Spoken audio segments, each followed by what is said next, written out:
والسلام علی سید الانبیاء والمرسلین اما بعد فاعوذ باللہ من الشیطان الرجیم بسم اللہ الرحمن الرحیم ربنا اغفر لی ولوالدی وللمؤمنین یوم یقوم الحساب صدق اللہ العظیم وصدق رسولہ النبی الکریم الامین۔ اچھا، دبئی میں ایک مرتبہ میں بیان کرنے گیا تو ایک نقیب محفل کی بات مجھے بڑی پیاری لگی۔ وہ کہنے لگے پھول بکھرے ہوئے ہوں تو وہ کیسے لگتے ہیں، اگر ان کو اکٹھا کر کے گلدستہ بنا دو تو کیسا پیارا بنتا ہے۔ تو یار آپ بھی اگر اکٹھے ہو جاؤ، گلدستے کی شکل میں بن جاؤ، ہو سکتا ہے میرے آقا کی بارگاہ میں مقبول ہو جائے، کیونکہ 3:45 بجے آپ کو 4:45 بجے اذان ہے، تو ٹائم بالکل مختصر، تھوڑا سا اگر کمر میں درد نہیں، تکلیف نہیں تو تھوڑا سا آگے آ جاؤ، یار آگے آ جاؤ، جزاکم اللہ۔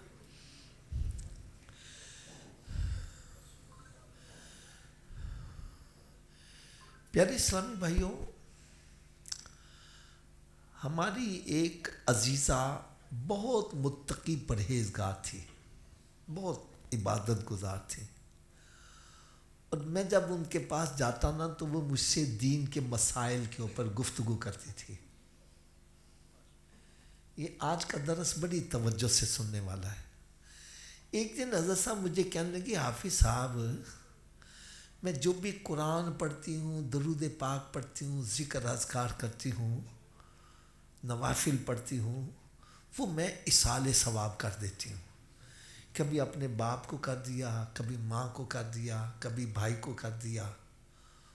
تو میرے ذہن میں خیال آیا کہ جب میں مر جاؤں گی تو پتہ نہیں بعد میں مجھے کوئی ایصال ثواب کرے یا نہ کرے، تو کیا میں اپنی زندگی میں اپنے لیے ہی کچھ پڑھ کے رکھ سکتی ہوں؟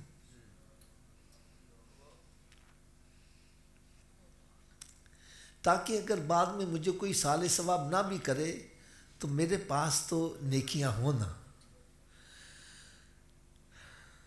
میں سوال پھر ریپیٹ کرنے لگا ہوں، بڑے غور سے سننا، اور آج کل یہ عموماً ہمارے ذہنوں میں یہ سوال آتا ہے۔ وہ کہنے لگی میں جو بھی ذکر اذکار کرتی ہوں وہ میں ایصال ثواب کر دیتی ہوں۔ میرے ذہن میں ایک فکر ہے، میں مر گئی، پتہ نہیں میری اولاد مجھے ایصال ثواب کرے یا نہ کرے، تو کیا میں اپنی زندگی میں اپنے لیے ہی کچھ پڑھ کے رکھ سکتی ہوں، تاکہ اگر مجھے ایصال ثواب نہ بھی کرے تو میرے پاس اتنی نیکیاں ہوں کہ میرا کام چل جائے۔ میں نے کہا باجی، اماں جی، آپ کے ذہن میں یہ سوال اس لیے آیا ہے کہ آپ ایصال ثواب کی حقیقت کو سمجھتی نہیں ہیں۔ ہم ایصال ثواب کو کیا سمجھتے ہیں؟ جیسے میرے پاس ایک 100 کا نوٹ ہے، میں نے حضرت صاحب کو دے دیا، میرا پلہ خالی ہو گیا۔ ہم یہ سمجھتے ہیں میں نے ایک قرآن پڑھا، ابا جی کو بخش دیا، میرا پلہ خالی ہو گیا۔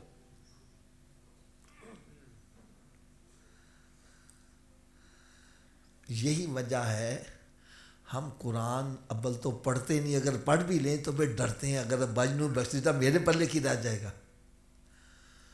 تو بھائی ایصال ثواب کو ایسے نہ سمجھو کہ میرے پاس 100 کا نوٹ ہے، میں نے زید کو دے دیا، میرا پلہ خالی ہو گیا، بلکہ ایصال ثواب کو ایسے سمجھو جیسے ایک بندہ حافظ قرآن ہے۔ کیا ہے؟ اس کے سینے میں ایک قرآن ہے، وہ 100 بچے کو قرآن حفظ کرواتا ہے، ایک قرآن 100 کے سینے میں منتقل ہو رہا ہے، کیا پڑھانے والے کے سینے سے ختم ہو جائے گا؟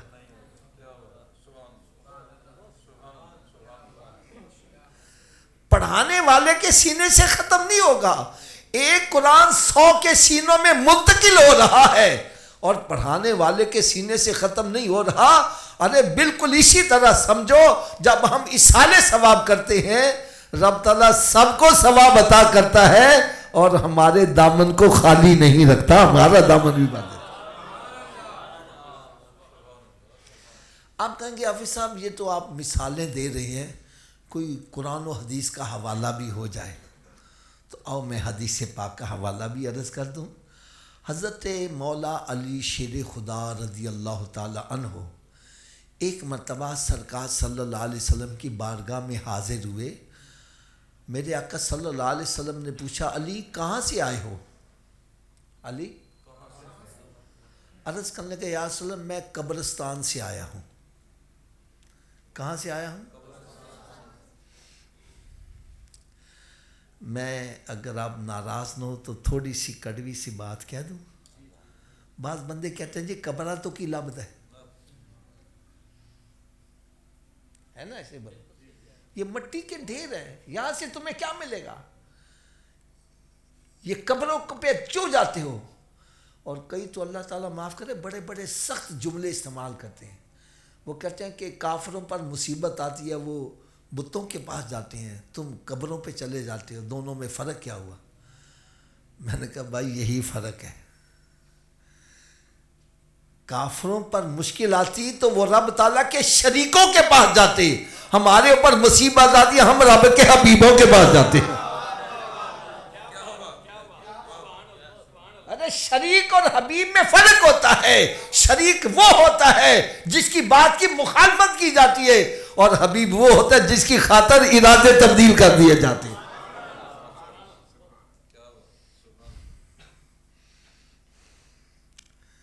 حبیب تو وہ ہوتا ہے جس کی خاطر قانون بدل دیے جاتے ہیں۔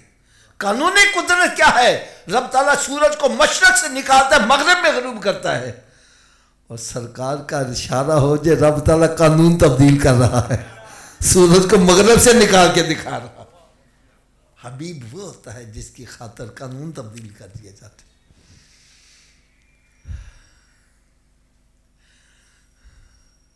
باقی ایک بات میری یاد رکھو، جو بندہ کہتا ہے جی قبروں سے کیا ملتا ہے، میں ایک بڑی سادہ سی دلیل دیتا ہوں، سادہ سی دلیل۔ میرے آقا صلی اللہ علیہ وسلم نے ارشاد فرمایا، اور میں یہ بھی کہوں کہ اپنے ماں باپ کا ادب و احترام کیا کرو۔ کیا کیا کرو؟ حضرت صاحب آپ 10 لاکھ روپیہ لگا کے حج کر کے آؤ، کوئی گارنٹی ہے قبول ہے کہ نہیں؟ بولو تو صحیح۔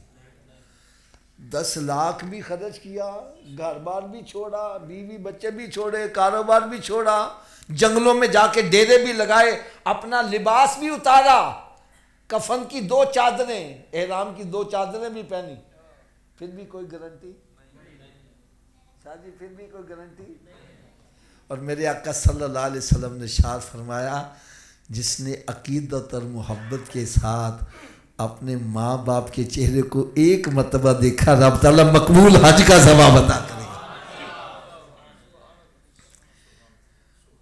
ایک سے ابھی عرض کرنے یا رسول اللہ اگر کوئی دن میں 100 مرتبہ، میں حدیث کا مفہوم بیان کر رہا ہوں، فرمایا اللہ تعالیٰ کے یہاں ثواب کی کمی نہیں، تم 1000 مرتبہ دیکھو رب تعالیٰ تمہیں 1000 مقبول حجوں کا ثواب عطا کرے گا۔ ایک سے ابھی اور کھڑے ہو گئے، یا رسول اللہ میں تو محروم رہ گیا، فرمایا کیا ہوا؟ عرض کرنے کا یاسر میرے ماں باپ تو فوت ہو گئے، اگر وہ بھی زندہ ہوتے تو میں بھی ان کی زیارت کر کے حج کا ثواب کما لیتا۔ تو سنو میرے آقا صلی اللہ علیہ وسلم کا فرمان عالی شان، فرمایا اے میرے صحابی تو جمعے کے دن اپنے ماں باپ کی قبر کی زیارت کرنا، رب تعالیٰ پھر بھی تجھے مقبول حج کا ثواب عطا کرے گا۔ اچھا سب آپ علماء کرام موجود ہیں، عوام الناس سے بھی میں عرض کروں گا، اگر کوئی آپ کی نظر سے ایسی حدیث گزری ہو یا آپ نے سنی ہو تو میری اصلاح کر دینا۔ کیا حدیث میں یہ بتلایا گیا ہے کہ تیرے ماں باپ متقی پرہیزگار ہوں گے تو قبر کی زیارت سے تمہیں حج کا ثواب ملے گا؟ تیرے ماں باپ چاہے گناہ گار ہیں پھر بھی ان کی قبر کی زیارت سے تجھے حج کا ثواب ملے گا، تو جو اللہ کے ولی کی قبر کی زیارت کرتا ہے اس کو کہتا ہے مرشد دا دیدار، میں نے میاں حضرت باہو تے لکھ کروڑ حج ہوں۔ ارے باپ کی قبر کی زیارت کرنے سے ایک حج کا ثواب ہے، اور مرشد کامل کی قبر کی زیارت کرنے سے 1,00,000 کروڑ حجوں کا ثواب ہے، اور سرکار کی روضے کی زیارت کرنے سے فرمایا من زار قبری وجبت لہو شفاعتی یوم القیامتی، فرمایا جس نے میری قبر کی زیارت کی قیامت کے روز میری شفاعت اس کے لیے واجب ہو جائے گی۔ ارے جنت کی سند دینے کے لیے روزے پہ بلایا کرتے.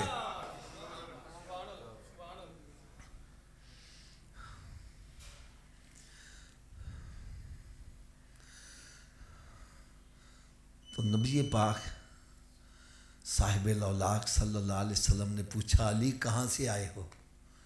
کیا جواب دیا؟ اونچی بولو. اگر قبروں پہ جانا منع ہوتا تو سرکار منع کرتے علی آئندہ ایسا کام. فرمایا وہاں تم نے کیا کیا؟ عرض کرنے گیا یا رسول اللہ صلی اللہ علیہ وسلم میں نے 4 مرتبہ سورہ فاتحہ یعنی علمشی پڑھی، 11 مرتبہ سورہ اخلاص قل هو اللہ شی پڑھی، اور وہاں جتنے مسلمان دفن تھے سب کو اصال ثواب کر دیا. اگر حضرت صاحب یہ اصال ثواب غلط ہوتا تو سرکار منع کر دیتے علی آئندہ ایسا کام نہ کرنا، جو مر گیا ہم سے جدا ہو گیا وہ اس کے عمل اس کے ساتھ ہمارے ساتھ، ہم مرنے والے کو کوئی فائدہ نہیں پہنچا سکتے. سرکار صلی اللہ علیہ وسلم نے ایسا نہیں ارشاد فرمایا، بلکہ فرمایا علی اللہ تعالیٰ نے تیرے پڑھے ہوئے قرآن کے ثواب کے ٹکڑے نہیں کیے. اور ٹکڑوں کا کیا مطلب ہے؟ حضرت صاحب آپ نے 100 روپے آپ کے پاس ہے، آپ 10 بندوں میں تقسیم کرنا چاہتے ہو، آپ کیا کرو گے؟ چینج لو گے نا، پھر 10 سب کو دو گے نا.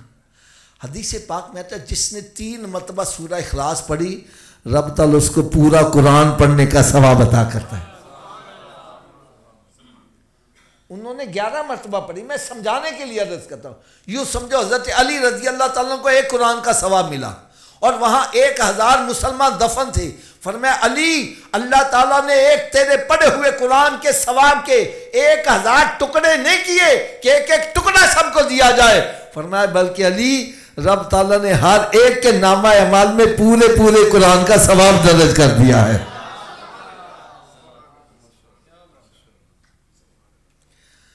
اب پڑھنے والے کا کیا دامن خالی ہو گیا؟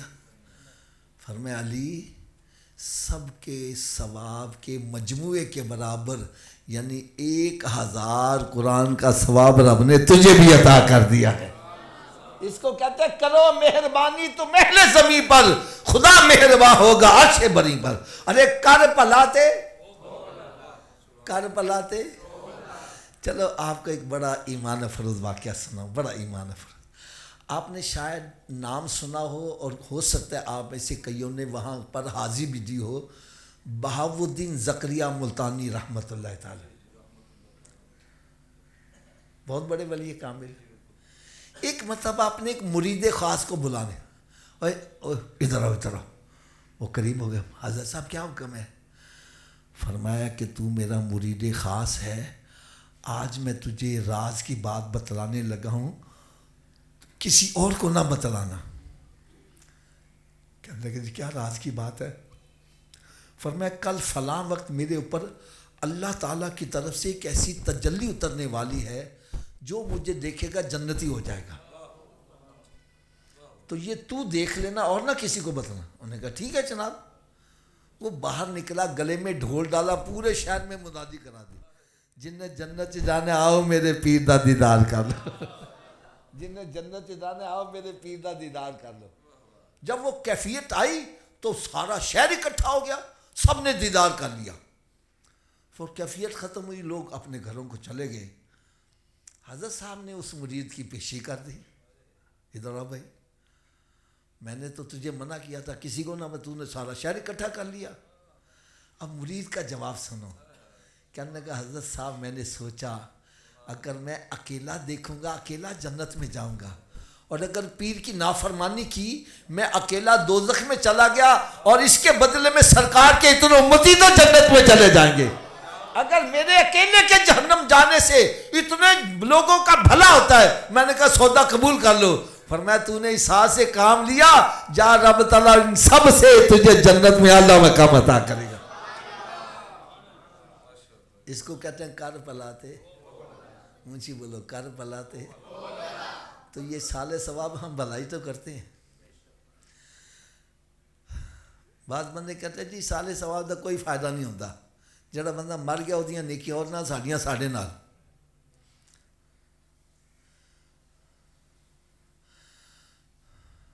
تو بھائی ہمارا عقیدہ ہے ہم اپنے مرنے والے کو فائدہ اونچی بولو پہنچا سکتے ہیں. فائدہ آپ کہیں گے آپ کے پاس کیا دلیل ہے؟ لو حضرت صاحب کوئی میری ایک دلیل کو غلط ثابت کر دے، منہ مانگا انعام دیا جائے. منہ مانگا انعام دیا جائے. پہلی دلیل جو کہتا ہے جی زندہ بندہ مرنے والے کو فائدہ نہیں پہنچا سکتا، تو میں کہوں گا مرنے والے کی نماز جنازہ کیوں پڑھتے ہو؟ پڑھتے ہیں کہ نہیں پڑھتے؟ اور کھڑے ہو کر دعا کیا مانگتے ہو؟ اللہم اغفر لحینا، یا اللہ جو زندہ اس کو بھی بخش دے، جو فوت ہو گیا اس کو بھی بخش دے.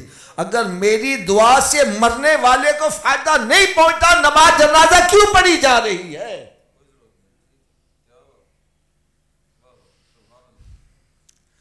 پڑھتے ہیں کہ نہیں پڑھتے یار؟ بلکہ میں وقت بڑا تھوڑا سا ہے، میں آپ کو ایک آخری دلیل عرض کروں. اور یہ دلیل ایسی دلیل ہے کہ کوئی مائی کا لال اس کا انکار نہیں کر سکتا. اور دوسری بات میں یہ کہوں گا، جن کو اپنے والدین کی بخشش کا خیال ہے وہ اس پر عمل کرنا شروع کرتے.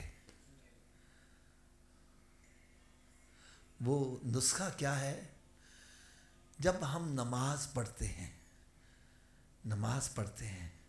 اتحیات میں بیٹھتے ہیں تو پھر دعا پڑھتے ہیں رب اجعلنی مقیم الصلاۃ ومن ذریتی ربنا وتقبل دعا. آگے ہے ربنا اغفر لی، اس کا مطلب کیا؟ یا اللہ مجھے بخش دے. آگے کیا؟ ولوالدیہ، اور میرے ماں باپ کو بھی بخش دے. وللمؤمنین یوم یقوم الحساب، اور سارے مومنین کو بھی قیامت کے روز بخش دینا. میں کہتا ہوں اگر ہماری دعا سے ہمارے عمل سے مرنے والے کو فائدہ نہیں پہنچتا تو نماز میں یہ دعا کیوں پڑھی جا رہی ہے؟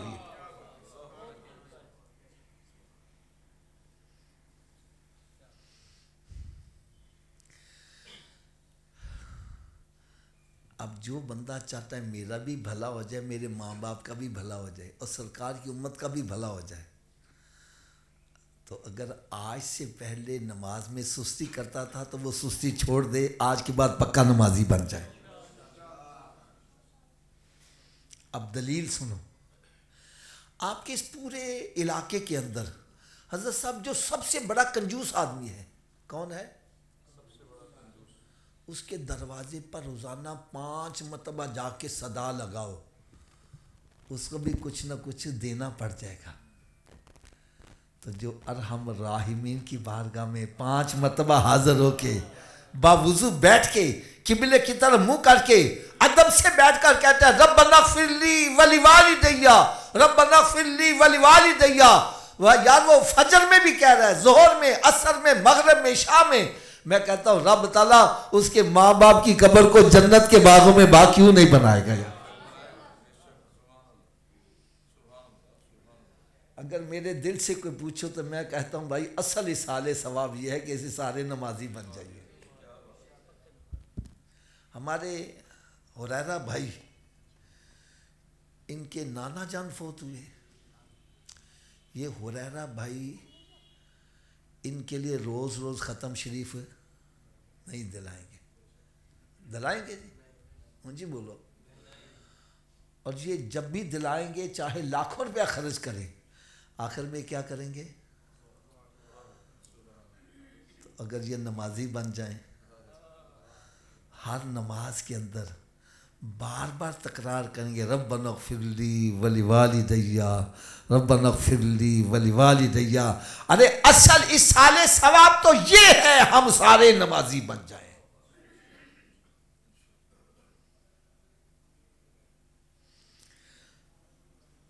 اور اصالِ ثواب کا جو اصل مقصد آج ہم نے بھلا دیا ہے وہ کون سا ہے؟ جو اصل پہلو ہے حضرت صاحب ہم وہ نہیں اجاگر کرتے. اصل پہلو یہ ہے کہ ہمارے حریرہ بھائی کے نانا جی فوت ہو گئے. حضرت صاحب سچی گل دسنا، اپنے ساتھ مال لے کر گئے؟ کوئی بینک بیلنس، کوئی دولت، کوئی مکان، کوئی کوٹھی کار لے کے گئے. ہم بھی مر گئے تو ہمارے ساتھ یہ دولت.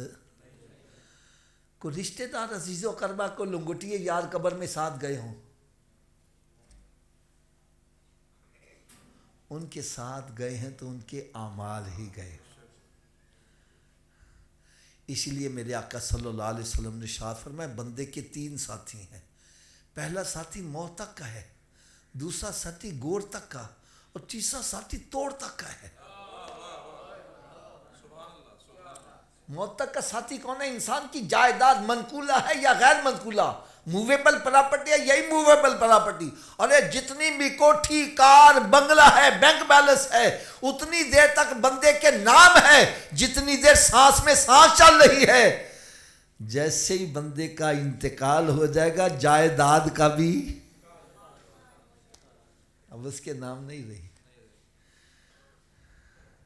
جس دولت کی خاطر ہم نماز نہیں پڑھتے، روزہ نہیں رکھتے، چوریاں کرتے ہیں، ڈکیتیاں کرتے ہیں، جس دولت کی خاطر اللہ تعالیٰ کو ناراض کرتے ہو، اس کے پیارے حبیب صلی اللہ علیہ وسلم کو ناراض کرتے ہو، ارے میری بات دلوں پہ نقش کر لو، جب موت آئے گی سب سے پہلے یہی دولت ہمارا ساتھ چھوڑے گی.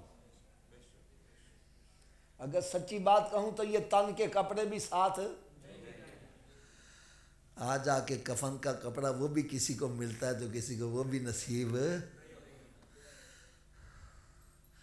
دوسرا ساتھی ہے گور تک کا، وہ ہے رشتہ دار عزیز و اقربا جنہاں نو راضی کرن واسطے اللہ تعالیٰ نو ناراض کرنا میں جڑے کہنے آ سارنا شراب پیو اور آ سارنا پکے سگرٹ پی بہ گئے اور مت کا بڑا عزیز تیرے نال مراں گے.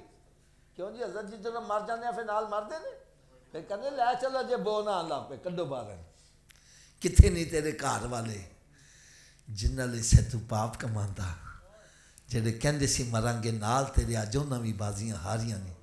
ارے جتنے تیرے خیر خواہ ہیں مسجد قبر میں دفن کر کے واپس آ جائیں گے، کوئی خیر خواہ قبر میں ساتھ. اب توڑ کا ساتھی کون ہے؟ وہ ہیں بندے کے اعمال. نیک ہیں تو وہ بھی ساتھ ہی رہیں گے، برے ہیں تو وہ بھی ساتھ ہی رہیں گے. اس لیے میرے آقا صلی اللہ علیہ وسلم نے ارشاد فرمایا کہ قبر یا تو جنت کے باغوں میں ایک باغ بن جاتی ہے یا پھر دوزخ کے گڑھوں میں گڑھا بن جاتی ہے.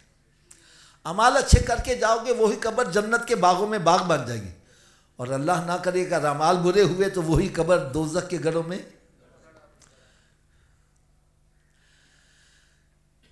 یار ناراض نہ ہونا، میں ہاتھ بن کے گل کہنے لگا ہوں، ہم سارے اپنے اپنے گریبانوں میں جھانک کر دیکھیں.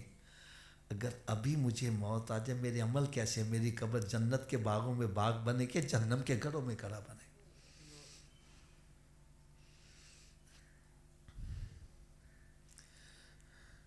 میں ایک اشارہ کرنے لگا ہوں، پتہ نہیں کس کے دل پر چوٹ کر جائے. یار حضرت صاحب ایک بندہ تندرست ہے، رات کو لیٹتا ہے کروٹ بدلتا ہے، صبح ہو جاتی ہے، رات کے گزرنے کا پتہ اللہ نہ کرے اسی کے داڑھ میں درد ہو جائے، گردے میں درد ہو جائے، پھر رات کیسے گزرتی ہے؟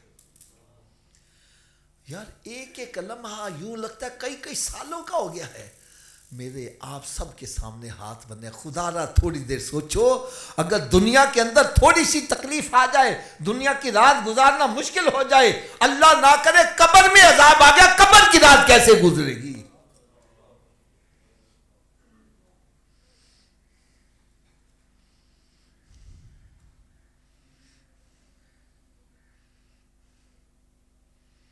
تو بھائی اصال ثواب کی محفل کا اصل مقصد یہ ہے ہم گریبان میں جھانک کر دیکھیں میں نے آخرت کی کیا تیاری کی ہے. آپ کہیں گے حافظ صاحب ہماری تو تیاری ہے، تو بھائی بڑی اچھی بات ہے. اگر تیاری ہے تو اس کو تھوڑا سا چیک اپ بھی کر لو، دیگ میں سے ایک دانہ چیک کر لو، ساری دیگ کھانے کی ضرورت نہیں ہے. میں بھی صرف ایک ہی دانہ چیک کروں گا. میرے آقا صلی اللہ علیہ وسلم نے ارشاد فرمایا قیامت کے روز مسلمان سے سب سے پہلا سوال کون سا ہوگا؟ اونچی بول دو یار. کیا ہمارا پہلا سوال درست ہے؟ پہلے سوال سے پھنس گئے، اگلے سوال نہ کی بنے گا.